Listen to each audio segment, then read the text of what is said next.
안녕하세요, 쌤입니다. 오늘은 북카페 진행하겠습니다. 오늘 여러분들에게 소개해드리고 싶은 아주 좋은 책은요, 히구치 마리의 지금 이 순간을 살기 위한 철학자의 말이라는 신간입니다. 우리가 이제 막연하게라도 누구나 원하는 것이 바로 타인에게 상처받거나 휘둘리지 않는 거잖아요.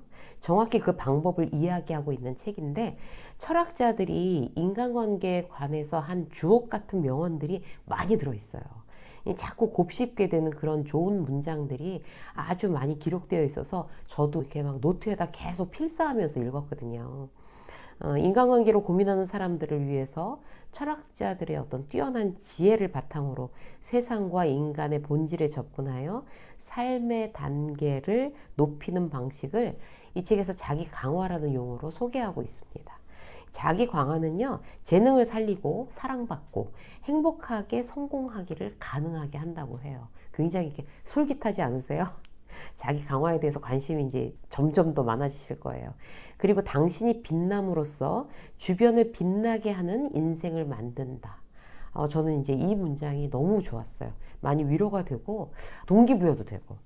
우리가 원하는 바로 그런 인생 아닐까요? 이 목차만 봐도 인간관계에 대해서 시원하게 솔루션을 제시하고 있는 게 제목으로부터 이게 딱 느껴져요. 1장에서는요, 당신의 인간관계가 나아지지 않는 진짜 이유. 굉장히 직선적이죠?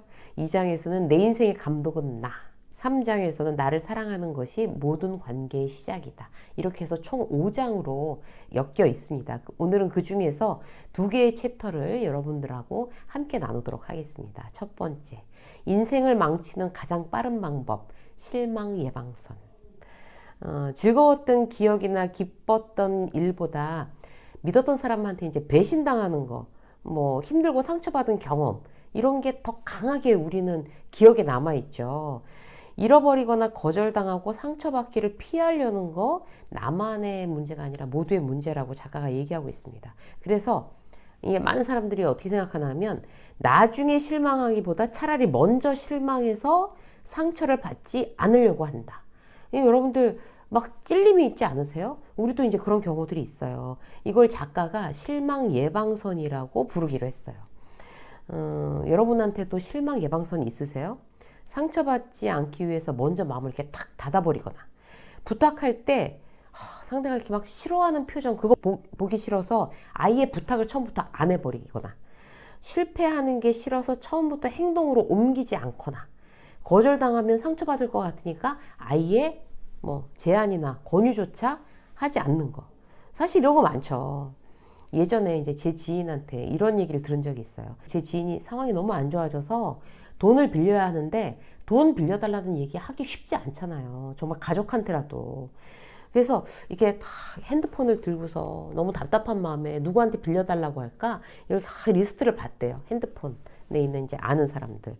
근데 결국에 별로 안 친한 사람들한테만 자기가 전화를 했다는 거예요. 안 친한 사람한테 전화를 하면 거절당할 확률이 더 높아지잖아요. 그럼에도 불구하고 만약에 거절당해도 상처 안 받을 사람한테만 자기가 전화를 하고 있었다는 거죠.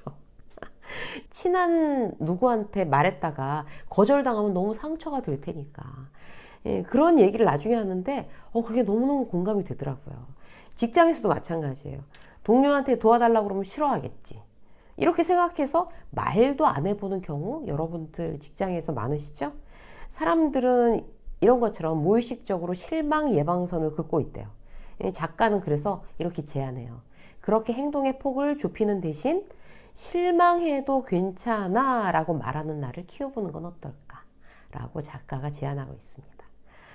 우리의 도전에는 실패가 포함되어 있습니다. 도전에는 실패할 가능성도 물론 있죠. 실패를 예상 범위 안에 놓아보재요, 작가가. 그렇다면 예상대로 되지 않았을 때 속상한 기분이 물론 들겠지만 냉정하게 받아들일 수 있다는 거죠. 예를 들어서 새로운 프로젝트를 막 기획 중이에요. 근데 나도 거기에 참여하고 싶어요. 근데 팀장이 나를 그 멤버에 참여시킬 생각이 도저히 없어 보이는 거예요. 계속 눈치를 봤는데. 나도 하고 싶은데.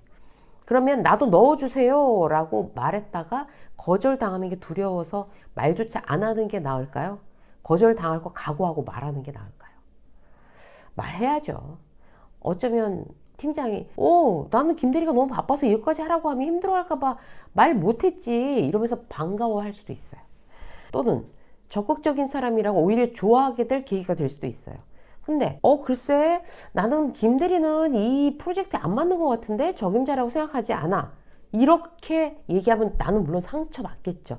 그래도 뭐 어쩔 수 없지 뭐 라고 생각하고 도전하는 거예요. 실망 예방선을 그렇게 긋지 말고 아예 뭐 괜찮아 뭐 실망하면 어때 괜찮은 거지 라고 생각하라는 그 작가의 말처럼 우리가 자꾸 시도해 볼 필요가 있어요. 용기를 가지고. 도전하지 않는 사람은 실패도 할 수 없다. 당신이 먼저 상대방에 물어보지 않으면 예스인지 노인지 그 대답도 들을 수 없다. 이 작가가 이 문장에 이렇게 얘기를 하고 있는데 막 읽을 때마다 제가 그래 맞아 계속 이렇게 하면서 읽었어요. 인간은 인지하지 못하는 것을 다룰 수 없대요. 실망 예방선으로부터 자유로워지는 첫 번째 단계는 스스로 내가 실망 예방선을 긋고 있을지도 모른다는 사실을 깨닫는 거.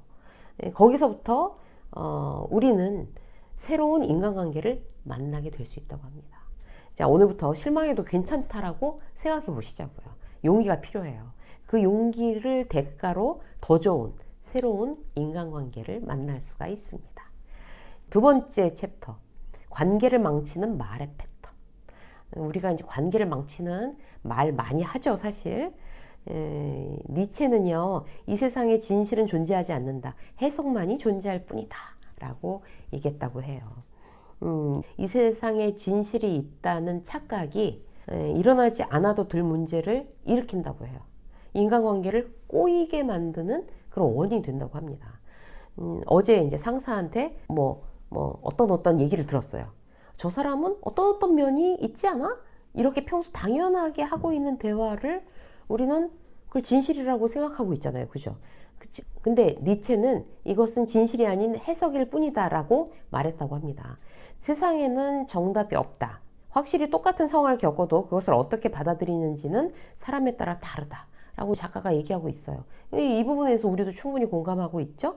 이 작가가 어떤 사람인가 하면 일본 최초의 웨딩 플래너 출신이래요. 그래서 일본에서 1만 쌍 이상의 결혼 그 프로젝트를 진행했나 봐요.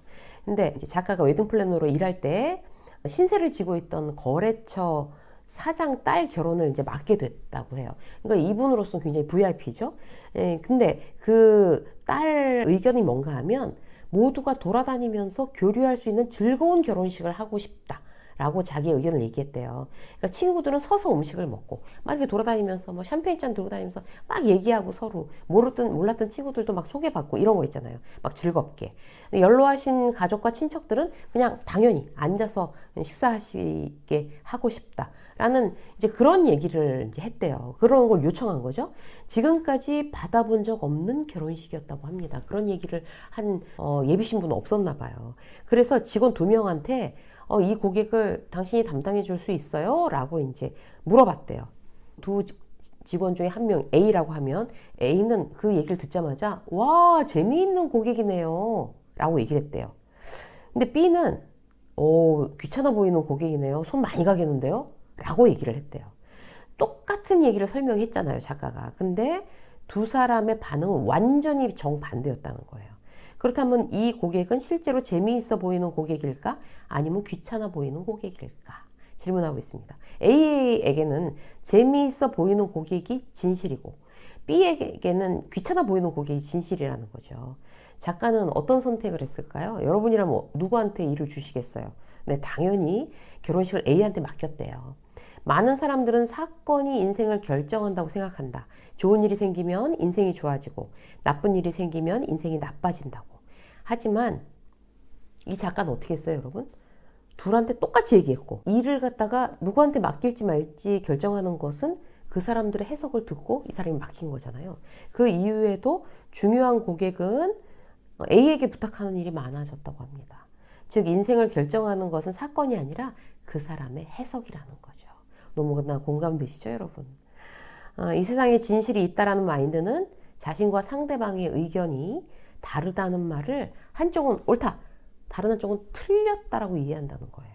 진실이 있고 내가 옳다는 착각이야말로 인간관계가 틀어지는 아주 그냥 대단한 이유라고 합니다. 지금까지 진실이라고 생각했던 것은 진실이 아니라 해석할 수 있다는 조건을 계속 추가해 보자고 작가가 제안하고 있어요. 그러면 생각의 틀이 넓어진대요. 그렇겠죠, 당연히. 지금까지와는 다른 풍경이 보일지도 모른다고 합니다. 지식에 대한 이해만으로는 변화가 일어나지 않는다. 실제로 나는 어떨까라며 스스로에게 질문할 때 지식은 지혜가 된다. 더 나아가 진실은 존재하지 않는다는 새로운 관점으로 사회를 바라볼 수 있다면 거기에서 새로운 가능성이 썩트게 된다. 많은 문제가 해소될 것이고 애초에 문제를 만들지 않게 될 거랍니다. 그 비트겐슈타인은요 이렇게 얘기했대요. 세상에서 가장 게으른 사람은 내가 옳다고 믿는 사람이다. 이 문장을 들으시면서도 막 또 찔리는 분들 계시죠. 예. 오늘을 계기로 내가 믿고 있는 것만이 진실이라고 생각하는 대신에 상황에 대한 해석을 아까 소개해드린 그런 A라는 직원처럼 좀 더 창의적이고 긍정적으로 해보는 시도 우리가 다 같이 시작해 봐야 될 것 같습니다.